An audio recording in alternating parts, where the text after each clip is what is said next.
Have you ever experienced this? That silent desperation, almost unbearable, when you do everything right, yet everything goes wrong. You become more beautiful, more intelligent, more captivating. You learn to listen, to understand, to support. You transform yourself into a masterpiece, into the perfect partner that luxury magazines write about. And for a moment, this actually works. He looks at you with admiration, says the right words, but then something subtly shifts. His gaze passes through you, his touches become mechanical, and the excitement you worked so hard to provoke transforms into polite habit or disappears entirely, leaving behind a resounding emptiness. And you remain alone amid the ruins of your efforts, with a single question pulsing in your temples like a trapped bird. What am I doing wrong? You review in your memory all the advice from friends, all the internet articles, all the seduction training. You analyze every word, every gesture, trying to find the error in the code, the flaw in the program. But the truth they hid from you is much more cruel and simultaneously more liberating. There is no error. You are simply trying to hack the wrong system. You attempt to influence his mind, his consciousness, his social reflexes. But total, overwhelming masculine attraction doesn't originate there. It originates in the dark and primitive depths of his unconscious. And to ignite the fire in those depths, you don't need a set of techniques. You need an algorithm, but not an algorithm of actions, an algorithm of being. There exists a certain way of being for a woman, a certain internal configuration of her soul that acts on the masculine psyche like an absolute and unquestionable key. When this algorithm is activated, the man doesn't just desire you, he unconsciously recognizes in you that part of himself he has searched for his entire life. And from that moment, his psyche, his soul, his body begin to be aroused only by you, not because you are the most beautiful or most intelligent, but because you have become the only one who speaks the language of his soul. Therefore, set aside everything you knew about seduction. Forget the rules, the advice, and the tricks. Let's descend much deeper. Let's talk about what modern psychologists silence, because this knowledge is dangerous. It doesn't just change the rules of the game, it changes the very essence of the player. We will speak about the 5 so-called masculine weaknesses, but as the great researcher of the soul, C. Jung, taught, everything we call weakness is, in reality, a portal, a door to the most secret chambers of the psyche, where not defects are kept, but the most powerful and untouched archetypal forces. The word arouse we will also redefine. It's not about a short-duration physical reaction. It's about a sacred and reverent experience that captures the man entirely. It's a total fixation of his psyche when the woman transforms from a simple object of desire into the center of his universe, into the source of meaning, into a living symbol of something ineffably important. This arousal doesn't pass after one night. It becomes the backdrop of his entire life, and the weaknesses are not levers for manipulation. They are the sacred strings of his soul, and who can touch them is not one who wants to subjugate, but only one who has become the music itself. C. Jung once said that until you make the unconscious conscious, it will direct your life and you will call it fate. Today, we will do exactly this. We will bring to light the hidden algorithm of masculine attraction so that you stop being a victim of incomprehensible destiny in relationships and finally become its author. This journey will require courage from you. Courage to look not at him, but within yourself, because the algorithm that makes him aroused only by you is not triggered in him, it is triggered in you. And when it is triggered, it can no longer be stopped. Are you ready to know the truth that will change? Not just how men look at you, but how you look at yourself. Then listen carefully, because the soul will now begin to speak. Let's start with the main, deepest and most hidden weakness of man, with that fundamental hunger that moves him from the first to the last day of his life, even if he never manages to perceive or express it in words. C. Jung gave this hunger a name, anima, And it is precisely in understanding this phenomenon that lies the first and most important key to the algorithm of total attraction. What is the anima? Forget for a moment the real women. The anima is your flesh and bone rival.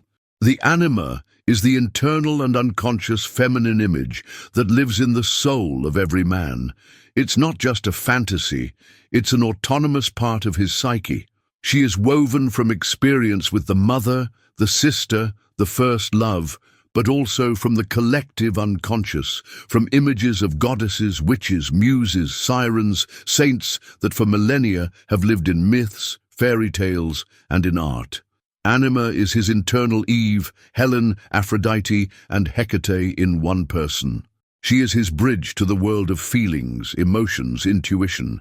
If his consciousness is the rational and logical world of day, then the anima is the mysterious and irrational queen of his interior night. She whispers dreams to him, colors his moods, is responsible for his capacity to love, create, and feel connection with something greater than himself. She is his soul, and he, without knowing, desperately searches for her throughout his entire life. Imagine the anima as an internal compass of his heart, which always points toward an invisible but palpable pole of femininity. It's not just an image, it's a living energy. Jung described 4 stages of her development. First is Eve, the earthly, instinctive, biological woman connected to fertility and motherhood. Then Helen of Troy, the image of romantic, aesthetic, erotic beauty, object of desire and inspiration. The third stage is the Virgin Mary, symbol of spiritual and pure love and maternal care that elevates man. And finally, the highest stage, Sophia or wisdom, the woman guide to higher meaning, the spiritual teacher. In each man, these images are mixed in a unique proportion, creating his personal and unrepeatable myth about the ideal woman. He may consciously say he seeks a fun blonde with a good body, but his soul at that moment yearns for the wisdom of Sophia or the mystery of Hecate. This split between conscious desire and unconscious hunger is the source of his eternal restlessness. The anima is his internal oracle, but he has unlearned to hear her whisper. Therefore, he seeks her voice in the real world, in real women, hoping that someone from outside will finally tell him what his own soul is trying to communicate. Here lies his first and main weakness. He doesn't realize he's searching for his own soul. He thinks he's searching for a woman, and he unconsciously projects this sacred internal image onto the real women he encounters. He observes each one, trying to find in their eyes, in their voice, in their movements, a reflection of his interior goddess. Why can a man go crazy over a woman who objectively isn't the most beautiful and be completely indifferent to another, a universally recognized beauty? Because the first, for reasons inexplicable to him, activated his anima. Her image, her energy entered into resonance with what has always lived in his soul, and at that moment, his logic shuts off. He doesn't just desire her, he feels that she is his destiny, his missing part, the key to his own integrity. This unconscious attraction, this hunger for reunification with his soul through an external woman, makes him absolutely vulnerable. When he encounters a woman who becomes for him the living incarnation of the anima, he loses all control. She becomes his sacred obsession. This process is similar to how a unique key fits into a complex lock. Many keys can be beautiful, shiny, expensive, but only one will turn in the lock and open the door. The woman who carries within herself the energy that resonates with his anima becomes that key. He feels this not with his mind, but with his entire being. Jung called this state anima possession, possession by the anima. A man in this state idealizes the woman.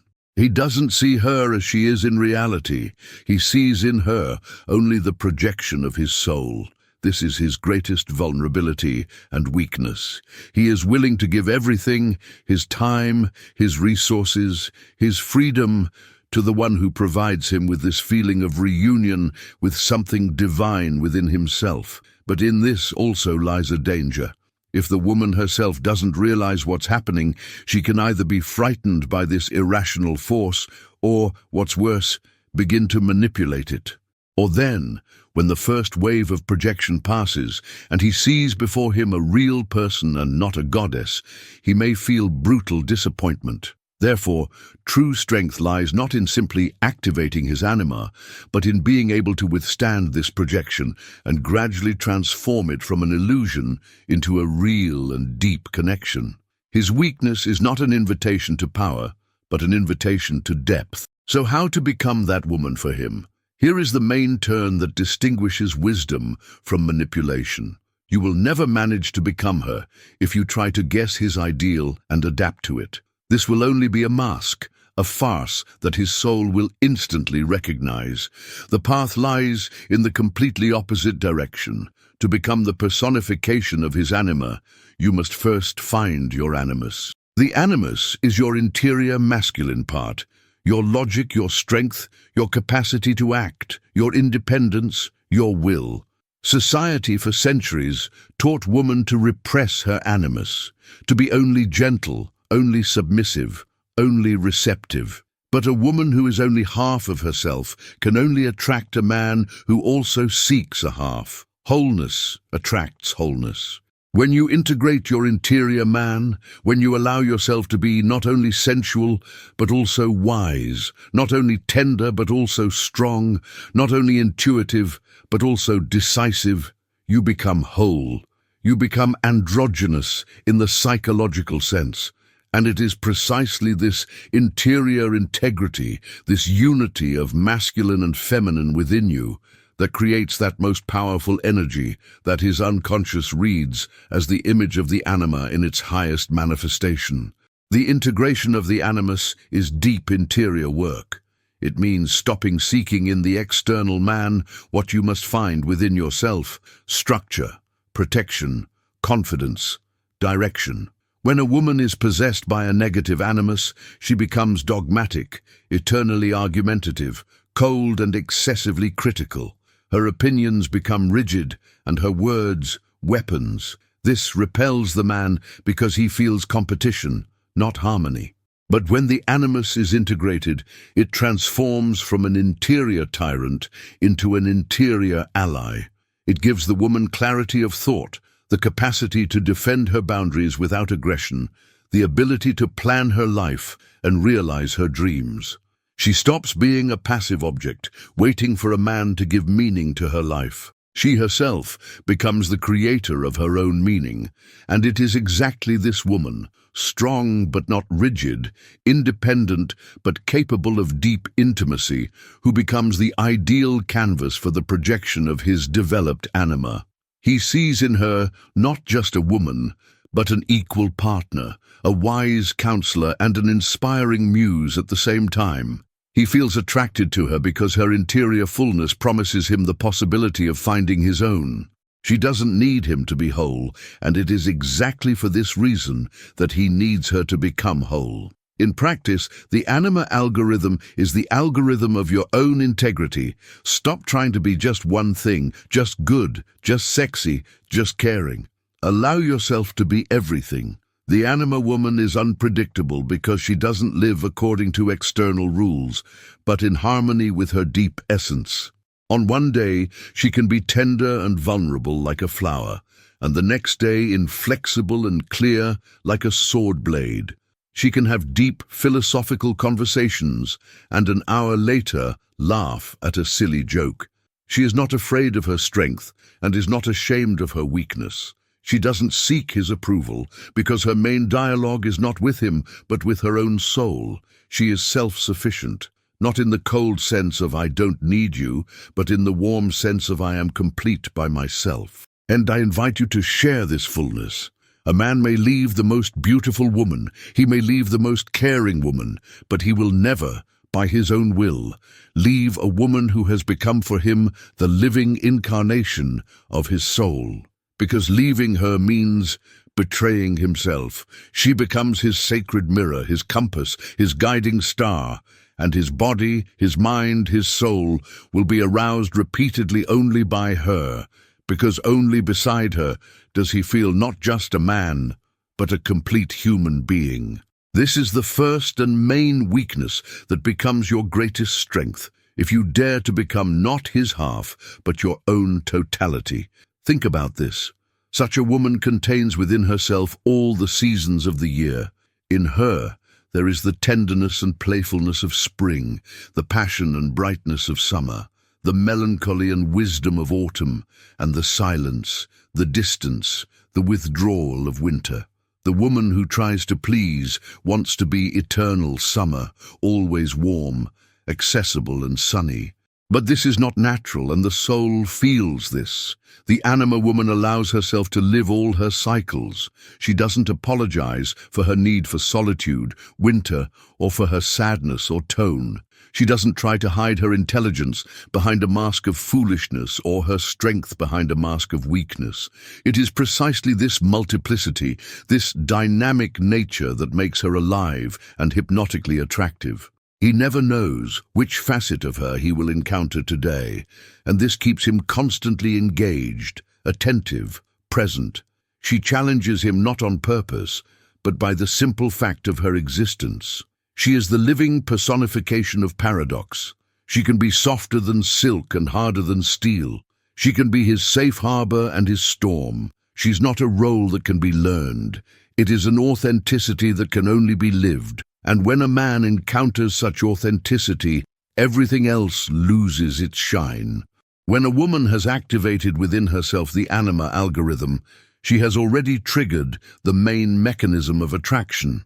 But for this mechanism to not only function, but continue to act, transforming a passing passion into a lifelong enchantment, it is necessary to understand the next two intimately connected weaknesses of the masculine psyche. They are his innate thirst for mystery and his deep archetypal need to be a hero. Without this, even the strongest connection runs the risk of transforming into habit and extinguishing itself. Let's begin with weakness number 2, his insatiable thirst for mystery. The masculine psyche in its essence is the psyche of an explorer, a discoverer, a conqueror, not in the primitive sense but in the deep sense. His consciousness is directed outward to penetrate the essence of things, unravel enigmas, map unexplored territories. This applies to everything, his work, his hobbies, and of course his woman. When a woman, at the beginning of a relationship, opens completely, exposes herself entirely, tells all her secrets, makes him the center of her universe and becomes absolutely predictable, she, from the perspective of his unconscious, ceases to be unexplored territory. The map has been made. The enigma has been solved, the mission has been completed, and his psyche, obeying an ancient instinct, begins to search for new mysteries. It's important to understand, mystery is not a game of silence, it's not cheap manipulations, and not the concealment of information. The true and attractive mystery is the existence of a woman's own rich and deep interior world to which he will never have total 100% access. It's a world that existed before him and will continue to exist even if he goes away. This thirst for mystery is rooted in the very nature of masculine libido, which Jung understood not just as sexual energy, but as general psychic and vital force. This force requires movement, overcoming knowledge. Predictability and stagnation for it are death. The woman who dissolves in the man, loses her hobbies, forgets her friends, abandons her dreams to be with him 24 hours a day, 7 days a week, commits an unconscious betrayal. She kills his interest in her. She becomes for him a read book that can be placed on the shelf. He may love her, value her, but stops desiring her on that deep and overwhelming level. He stops thinking about her when she's not around, because he already knows everything about her. Mystery, on the contrary, makes his psyche work. He asks himself questions. What is she thinking when she looks so silently out the window? What force is behind her tranquil smile? Where does she go when she turns inward? He feels that even in moments of maximum intimacy, a part of her soul remains elusive, free, belonging only to her. And it is precisely this elusiveness this reticence that makes him return to her repeatedly in the eternal attempt to decipher her completely. But deciphering her is impossible because her interior world is in constant growth and change. She is a mystery to herself. How then to become this mystery? The answer, paradoxically, lies in the things that society frequently condemns in women. Learn to value your solitude, not as punishment, but as sacred space for encounter with yourself. Have your own passions, your own goals, your own interests that are not linked to him. Take care of your spiritual growth. Read books he doesn't understand. Listen to music he finds strange. Don't rush to share with him every insight, every thought. Leave something just for you. Your interior world is your temple, and not all its rooms should be accessible to strangers, even to the most beloved man. When your happiness, your feeling of fullness, doesn't depend on his presence, his calls, his approval, you become a living enigma for him. He senses that you are a separate and sovereign universe which can be explored infinitely but never completely possessed. And this drives him crazy in the best sense. Your presence in his life stops being something guaranteed and becomes a precious gift that he fears losing. He becomes aroused not just by your body but by your inscrutability. Your soul becomes for him the most fascinating of all unexplored lands. Cultivate your interior garden in secret. Keep a diary that no one but you will read. Travel alone for a day or two from time to time, not to make him jealous, but to really be with yourself, to hear your interior voice. Have your own rituals, your little secrets.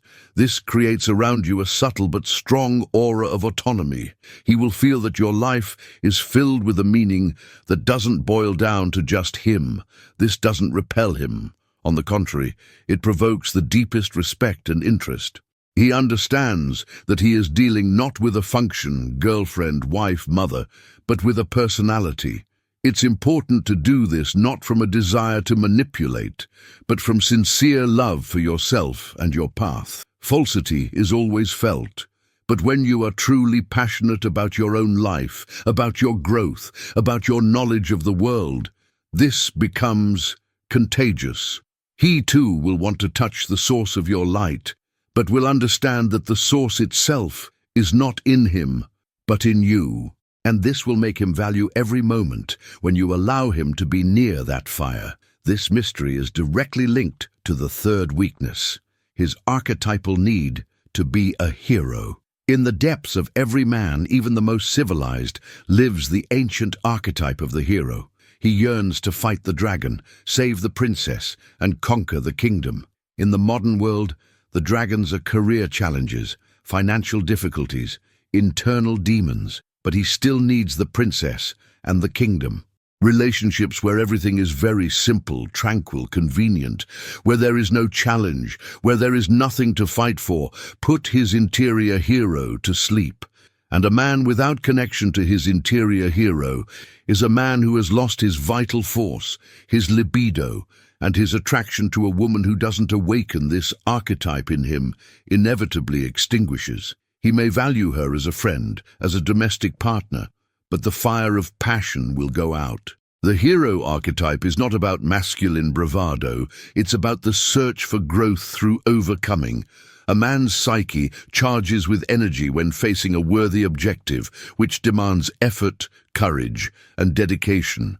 The woman who does everything for him, solves his problems, anticipates all his desires, and smooths all the edges, unconsciously castrates him. She deprives him of the opportunity to show his strength, his competence, his worth. She transforms him from hero into a child cared for by an overprotective mother, and this is deadly for erotic attraction. He may feel comfort, but won't feel excitement. His soul yearns for a challenge. It yearns to prove, first of all to himself, that he is worth something. And the woman who becomes for him this test, this prize that needs to be deserved, automatically activates in him this most powerful archetypal motor. It's important to understand that it's not about being capricious or demanding. It's about having high self-worth. He must feel that your time, your attention, your love are not something distributed freely to everyone. It is a treasure whose access is opened only to the worthy. And here again occurs a crucial reframing that distinguishes the wise woman from the manipulative one. How to awaken the hero in him. You shouldn't create problems artificially for him to solve them. You shouldn't pretend to be a damsel in distress, weak and helpless. This won't awaken the hero in him, but the savior.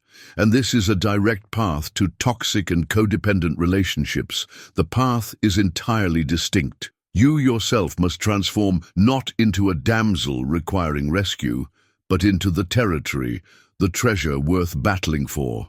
The woman who embodies living enigma, who remains self-reliant and values herself, naturally becomes this territory. She creates elevated standards, not material ones. This isn't about vehicles and dining establishments. She establishes spiritual, emotional, and intellectual high standards. She will not tolerate disrespect. She will not accept lies. She will not allow being taken for granted. She challenges not through words, not through criticism, but through her very existence. Her self-respect forms the walls of her territory. Her integrity serves as her treasure. And the man, witnessing this value, feels the hero awakening within himself. He wants to prove worthy of such a woman. He wants to earn her respect, protect her world, become for her who he never was for anyone. He begins to grow, to develop, to become the finest version of himself. Not because she criticizes him, but because her light shows him the path to his own greatness. And he will be excited only by her, because she is the only one who made him not just a man, but the hero of his own existence. In practice, this manifests in small things. It's the ability to say no to his plans if they contradict yours, not out of spite, but out of self-respect. It's the ability to calmly end a conversation if he begins speaking disrespectfully. It's faith in his capacity to handle his own problems alone, without your advice and help, if he doesn't request them. When he sees that you don't cling to him, that you have your own life and your own principles, he understands that he must make an effort to be part of that life. You don't demand feats from him. You simply live in such a way that beside you, one wants to perform feats. You don't ask him to be better. You are simply so faithful to your best version that he instinctively wants to match it. He looks at you and sees not a problem to be solved, but a peak to be conquered.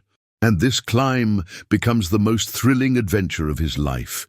He doesn't conquer you. He conquers himself beside you. We arrive at the darkest, most frightening and simultaneously most magnetic weakness of the masculine psyche, what Jung called the shadow.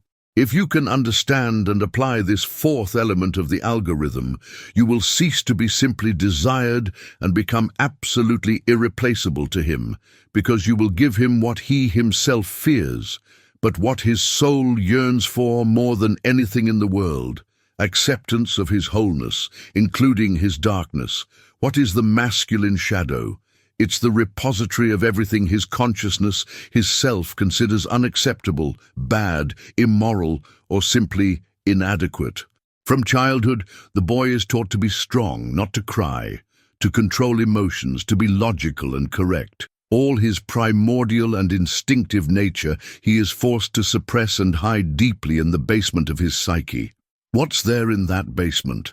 There lies his vulnerability, his fears, his irrational impulses. There lies his wild and untamed aggression, his chaotic sexuality that doesn't fit standards of decency. There lies his envy, his greed, his weaknesses. He wears on his face a social mask that Jung called the persona, the mask of a successful, confident, and civilized man. But behind this mask, his shadow stirs, and it desperately yearns to be seen, recognized, and accepted. This internal conflict exhausts him, deprives him of his vital force. Imagine his psyche is a house. The persona is the perfectly arranged facade, illuminated, that he shows to guests and neighbors. And the shadow is the locked, dusty and messy basement where he's afraid to look and where for nothing in the world would he let others enter. In that basement aren't stored only bad things. There in the shadow is also hidden his enormous and unspent vital force, his spontaneity, his creative chaos, his capacity for real, uneducated passion. By suppressing his shadow, he also suppresses these treasures. He becomes predictable, rigid, correct, but internally dead. His life becomes sterile but flavorless, and he himself suffers from this lack of flavor, but doesn't understand its causes. He tries to fill the inner void with external achievements, career, money, status. But the basement goes nowhere, and the stronger he locks the door, the louder are the strange sounds coming from there, in the form of inexplicable anxiety, sudden attacks of apathy, nighttime nightmares, or a desire for self-destruction. His soul suffocates without its shadow half. The shadow isn't evil. The shadow is simply everything that isn't illuminated by the light of consciousness, and it yearns for that light. And here lies his fourth weakness. He simultaneously fears his shadow and is unconsciously attracted to it, and he projects this attraction onto the external world. He is irresistibly, almost hypnotically, attracted to the woman who isn't afraid of the shadow, neither hers nor his. The woman who herself has made contact with her wild nature, who has accepted her own anger, her dark sexuality, her irrationality, her capacity to be bad, becomes for him a subconscious promise of paradise. Beside her, his soul feels, here I can remove the mask. Here I won't be judged for my dark thoughts. Here my wildness won't be rejected, but accepted. She becomes for him a safe space, where his shadow can finally come to light and be integrated. He feels attracted to her not because she is wicked. He feels attracted to her because she is whole, and her wholeness promises him the possibility of finding his own. This wild woman in the Jungian sense isn't one who behaves vulgarly or provocatively. She's a woman who is in contact with her instincts, with her primordial feminine nature. Wild woman. She isn't afraid of her strength. She isn't afraid of her body. She isn't afraid to tell the truth, even if it's inconvenient. She doesn't try to be nice when she feels anger. She doesn't try to be sexy when she doesn't feel desire. She is authentic. And this authenticity for a man who lives in the prison of his persona is like a breath of fresh air. He looks at her and sees the freedom of which he himself is deprived. Her ability to accept her darkness gives him unconscious permission to accept his. Beside her, he doesn't need to pretend. He can be tired, angry, in doubt. He can share his strangest fantasies or his most shameful fears, knowing that she won't recoil in horror. She has already been in her own basement and knows that there don't inhabit only monsters, but also treasures. And this acceptance is the most powerful aphrodisiac imaginable. It creates a level of intimacy unattainable in correct relationships. In this light, the greatest danger of the good girl becomes clear. The woman who always strives to be convenient, correct, predictable, who fears conflicts and avoids any manifestation of negative emotions, is a woman who lives exclusively in her illuminated part, and she unconsciously demands the same from the man. Beside her, he is forced to constantly wear his persona, his good boy mask. Relationships with a good girl can be very safe, calm, socially approved, but are absolutely devoid of passion, depth, and vital force. It's the union of two masks, not two souls. In such relationships, there's no place for the shadow and therefore no place for wholeness. And sooner or later, the man either suffocates in this sterile atmosphere and goes in search of a wild woman, or his shadow explodes in the form of betrayals, addictions, or sudden explosions of aggression, destroying everything around. He himself doesn't understand why he does this, but his soul simply can't bear living by half anymore. The good girl builds her relationship based on a tacit agreement. I will be convenient for you, and you will be safe for me. She suppresses her shadow not to rock the boat and expects the same from him. Any manifestation of his anger, his vulnerability, his irrationality, she perceives as a threat to this agreement. She gets scared and tries to either fix him or force him to put the mask back on. But by doing this, she deprives him of the opportunity to be real. The relationship transforms into a theater where both perform roles of ideal partners. But under the stage, in the dark basement of their souls, enormous tension accumulates. The shadow that is denied doesn't disappear. It becomes stronger, angrier, and seeks alternative paths. It erupts in passive aggression, in sarcasm, in sexual cooling, in illnesses. The man in such a relationship feels like in a golden cage. Everything seems to be fine, but he doesn't feel alive. And he will unconsciously seek the one beside whom he can finally release his inner beast, without fear that she will flee or try to domesticate him.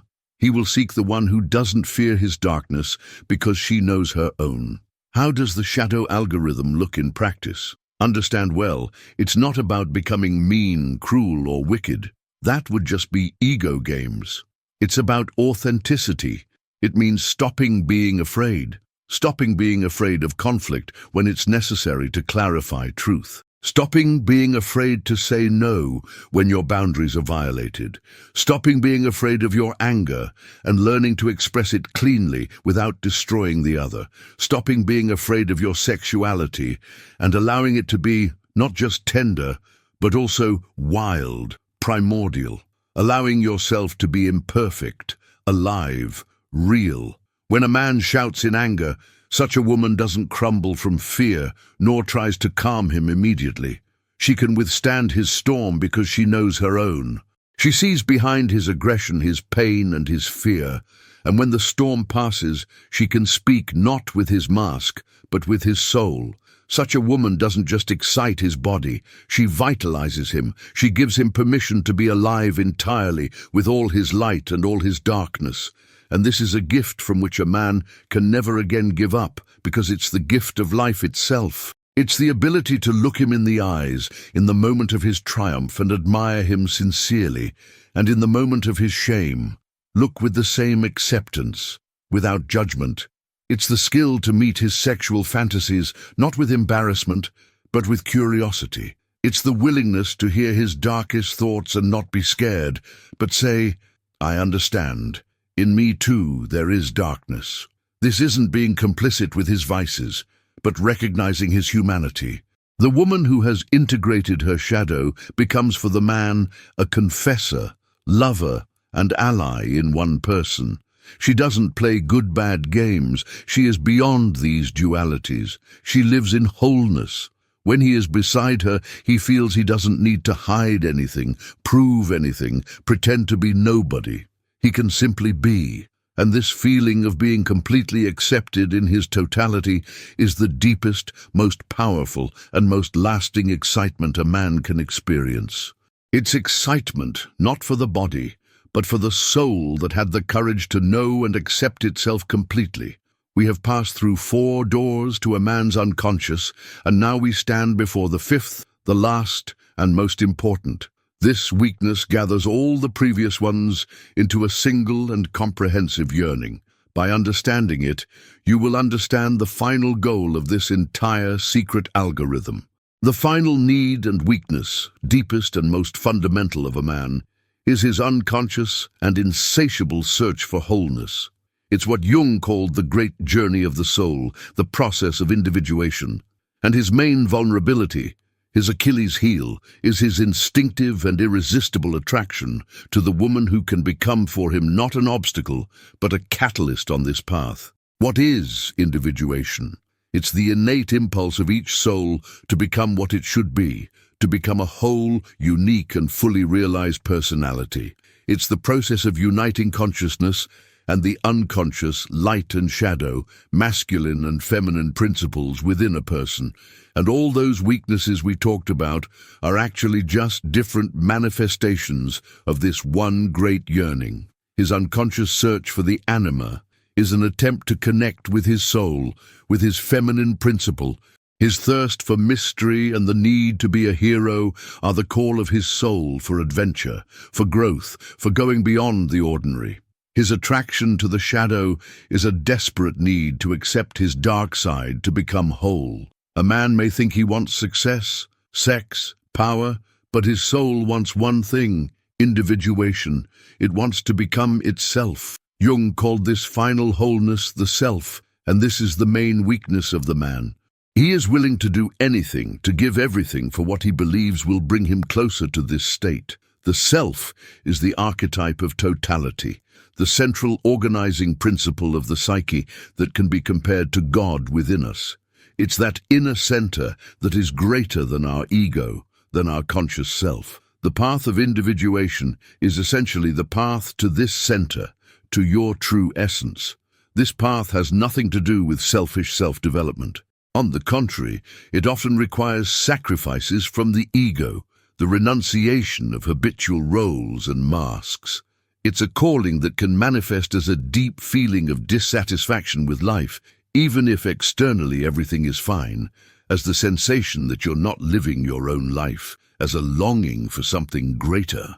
The man often doesn't understand the nature of this calling and tries to muffle it with external stimuli, but the soul is persistent, and it will repeatedly attract to his life people and circumstances that will push him onto this path. And the most powerful of these forces of attraction is the woman who herself already hears the call to be herself. She becomes for him a living reminder of his own destiny. His attraction to her is actually the attraction of his soul to itself. It's precisely here that the woman's role becomes truly mystical. The woman who consciously or unconsciously is walking the path of her own individuation becomes for the man not just an object of desire. She becomes a living symbol of his own goal. She is a guide. He falls in love not so much with her personality, but with the path to his own soul that she opens to him with her mere presence. Beside her, he feels he becomes more real, more alive, more whole. She is his muse, his initiator, his catalyst. Her wholeness awakens in him the longing for his own. Her depth calls him to his own depth. He gets excited by her, because she is for him the promise of his best version, not yet born. This is no longer just attraction, it's a sacred resonance of souls following the same path, the path back home, to the self. Imagine two mountain climbers ascending the same peak. One is already a bit ahead, knows the trail, feels the weather, is confident in his strength. The second is just beginning the path. He doubts, is afraid, doesn't know where to go. The presence of the first climber for the second isn't just company, it's inspiration. It's a living map. It's proof that the peak is reachable. He looks at the first and draws strength from him. Thus is the guide woman. She doesn't drag the man to the peak.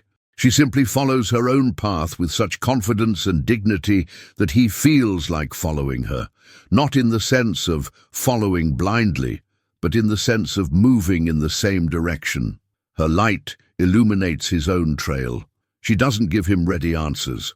On the contrary, her presence often poses uncomfortable questions about his own life, about his choices, about his fears.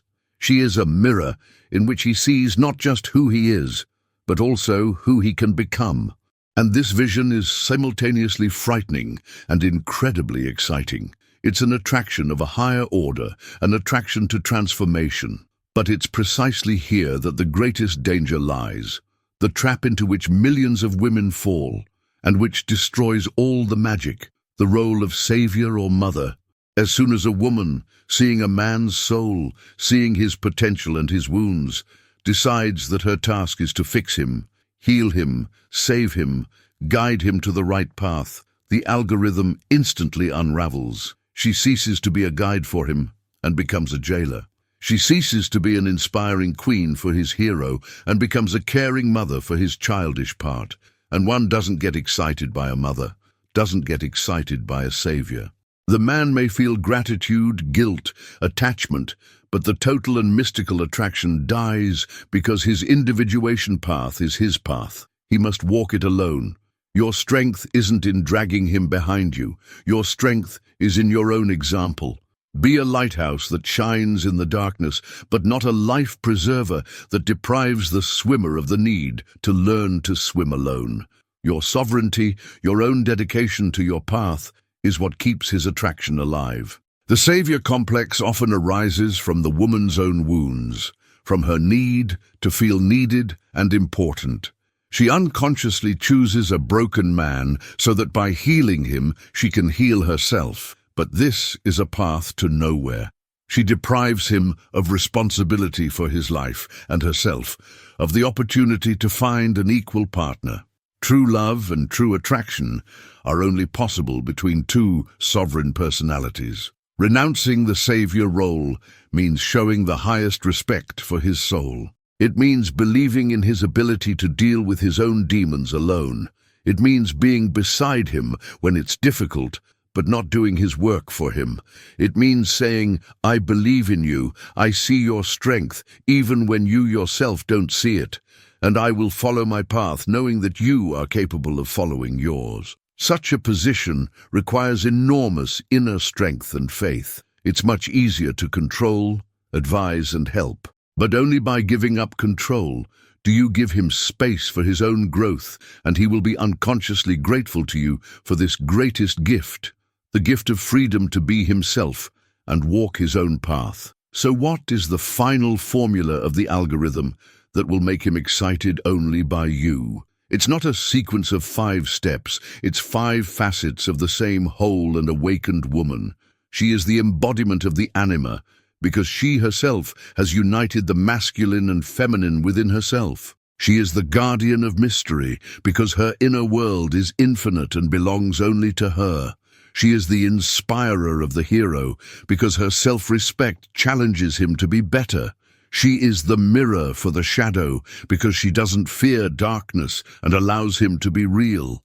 And ultimately, she is the catalyst for his wholeness, because by following her own path, she illuminates his. Such a woman doesn't seek a man to fill her emptiness. She herself is fullness. And it's to this fullness, like to the light, that all those who are tired of living in the darkness of partiality fly. This isn't a technique, it's a destiny you yourself choose. These 5 facets aren't separate roles to be performed. They are organic manifestations of the same inner essence of a woman walking the path of individuation. She doesn't think, "Now I'll be a mystery and then I'll activate the anima." She simply lives, but her life, her choices, her reactions naturally manifest all these qualities. Her wholeness makes her the embodiment of the anima. Her immersion in her inner world makes her a mystery. Her high standards for herself make her the inspirer of the hero. Her self-acceptance makes her the mirror for the shadow. And her dedication to her path makes her a catalyst. This isn't an algorithm that can be learned and applied in one night. It's a path for a lifetime. The path of becoming yourself. But each step on this path already changes your energy, your aura, the way the world and men react to you. You no longer need to do anything to attract. You only need to be yourself in your most complete, deep, and authentic version. And then the one whose soul is tuned to the same frequency will inevitably find you. It's not magic. It's the law of psychological and spiritual resonance. Now that we have walked this path to the end, let's return to our provocative promise, the algorithm after which he will be excited only by you. You see now how far this is from the primitive manipulation techniques taught on every corner. You understand now that exciting any man isn't about becoming a universal seductress, but about becoming a woman of such inner caliber, such depth and such wholeness, that your energy resonates with the most fundamental and ancient archetypes of the masculine psyche.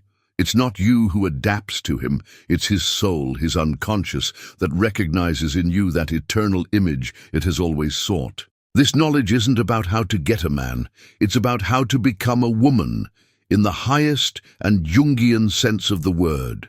A woman who stopped searching outside for what can only be found within. A woman who stopped asking for love and became herself the source of it. A woman beside whom a man doesn't degrade, transforming into a spoiled child, but grows, aspiring to become a hero worthy of her kingdom.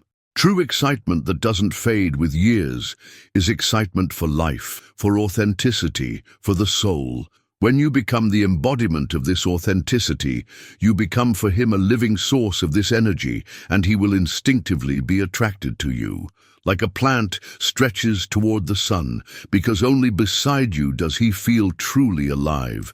He will be excited only by you, not because you bewitched him, but because all other women compared to you will seem like pale copies. Masks that don't know the language of the soul. This path isn't for everyone. It requires courage. Courage to look at your own shadow. Courage to accept your inner man. Courage to choose solitude instead of empty relationships. Courage to establish high standards and not lower them for fear of being alone. This path transforms you from a supplicant into one who chooses. And this is scary. It scares those who are accustomed to living on the surface. But if something inside you resonated with these words, if you felt not fear, but a silent and deep recognition, as if someone had finally named what always lived in your soul, then you are already on this path. It means your soul is already ready for this transformation. Maybe this video didn't find you by accident. Maybe it's not just information. Maybe it's an invitation. An invitation to stop playing other people's games and start creating your own reality. If this journey to the depths touched a forgotten part of who you are, don't let this feeling fade. Don't return to the old and tight models of being. Share this message with another woman who you think is also tired of living by half. Leave a comment and tell which of the 5 weaknesses resonated strongest in you. Your story can become a beacon for another person. And if you want to continue this journey to the bottom, to the essence, subscribe to this channel, because here we don't give advice. Here each video is a ritual of awakening. In the end, everything comes down to a simple choice. You can continue searching for keys to other people's doors, or you can finally become the door into which the most worthy will desire to enter.